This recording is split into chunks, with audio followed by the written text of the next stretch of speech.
Institute of marine technology সিরাজগঞ্জের আয়োজনে প্রবাসী কল্যাণ ও বৈদেশিক কর্মসংস্থান মন্ত্রণালয়ের নির্দেশনায় জনশক্তি কর্মসংস্থান ও প্রশিক্ষণ ব্যুরোর সার্বিক তত্ত্বাবধানে 12 ডিসেম্বর বৃহস্পতিবার সকাল 10টায় সিরাজগঞ্জ আইএমটি কনফারেন্স রুমে নিরাপদ অভিবাসন ও দক্ষতা উন্নয়ন শীর্ষক এক সেমিনার আয়োজন করা হয়। উক্ত সেমিনারে ইনস্টিটিউট অফ মেরিন টেকনোলজি সিরাজগঞ্জের অধ্যক্ষ মোহাম্মদ জয়নাল আবেদিনের সভাপতিত্বে প্রধান অতিথি হিসেবে বক্তব্য রাখেন সিরাজগঞ্জ অতিরিক্ত জেলা প্রশাসক রাজস্ব লিটুস লরেন্স চিরান। এ সময় তিনি তার বক্তব্যে বলেন, যারা বিদেশে যাবেন তারা অবশ্যই কারিগরি প্রশিক্ষণ গ্রহণ করে দক্ষ জনশক্তি হয়ে নিয়ম মেনে বিদেশে যাবেন। কেউ দালাল চক্রের হাত ধরে বিদেশে যাবেন না, এতে করে মহা বিপদে পড়ে যাবার সম্ভাবনা রয়েছে। বর্তমান সরকার দক্ষতা উন্নয়ন ও অন্যান্য বিষয়গুলো গুরুত্ব দিয়ে দেখছেন। দেশের 64 জেলায় টিটিসি ও কর্মসংস্থান ও জনশক্তি অফিস রয়েছে এবং ব্র্যাক এ বিষয়ে পরামর্শ দিচ্ছে। তাই বিভিন্ন বিষয়ে প্রশিক্ষণ নিয়ে ভাষাজ্ঞান অর্জন করে পাসপোর্ট ভিসা নিবন্ধন করে নিরাপদভাবে বিদেশ গমন করবেন। চতুর্থ শিল্প বিপ্লব মোকাবেলায় নিজেদের দক্ষতা উন্নয়নের মাধ্যমে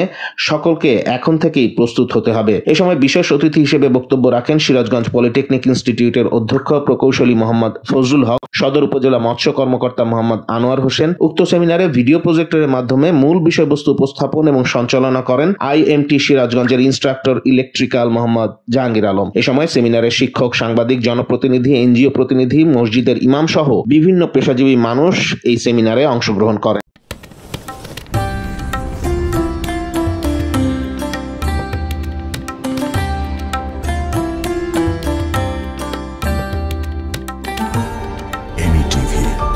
স্বাধীন বাংলার স্বাধীন কণ্ঠ।